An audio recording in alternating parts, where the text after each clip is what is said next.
Got a quick camera battery charger test for you today. This was sent in via Nitecore. It's the charger for the NP-FW50 lithium-ion batteries for the Sony cameras. I've kept this video pretty short just to cover the important areas to look at. With this charger, it's quite a compact unit. You can see we have the dimensions and weight on the screen. Interesting feature on this one is on the underside you have a built-in charging cable. This has the standard Type A plug. You can see there's some moulding in the case there, so you can route it through there. It is quite a short cable though, only around about 5 centimeters in length. Not much to see on the other areas of the case, just some mouldings with information on. Plastics on this are quite solid. I think they're using the fire retardant materials, and it has a sort of modern angular look to it. On the inside there you can see the contact points there for the batteries. And what I do is just fit one now to show you putting it in. When you've pushed the batteries in, they're in firmly and they don't come out easily. You really do have to pull them out, so there's no danger of them falling out by accident. And that can be quite useful because it is a sort of charger that you might use for travelling, potential for it to get knocked over, things like that. I'll give you a close-up look now at the display on the top because there's quite a bit of information that you can get from this charger. Moving in closer on the display, that will give you a better idea of what you can see.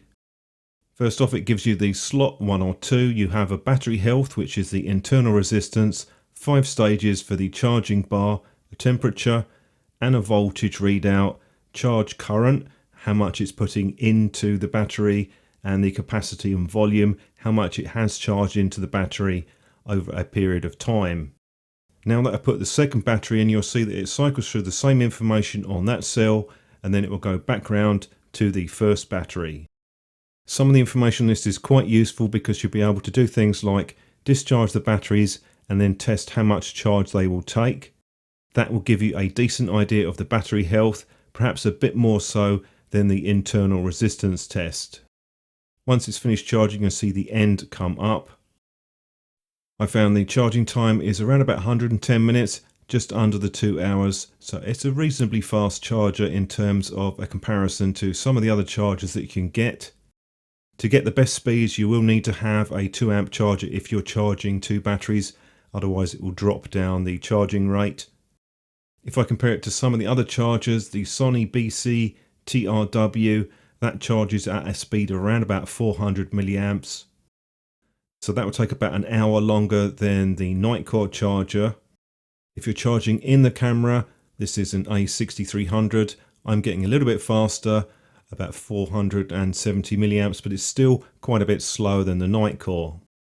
You do have some other potential uses for this, such as solar charging.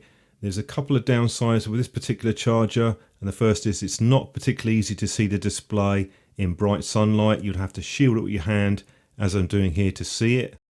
Of course, if you're charging indoors, that's really not going to be a problem for you, but it is just one point to mention. So it would have been nice if you could have plugged it into, say, a Type-C port on the side if you needed a little bit of extra length.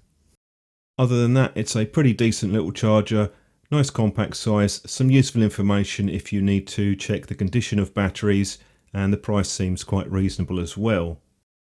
There's a quick look at the user guide for you. If you've got any questions, do drop me a comment below, and thanks for watching.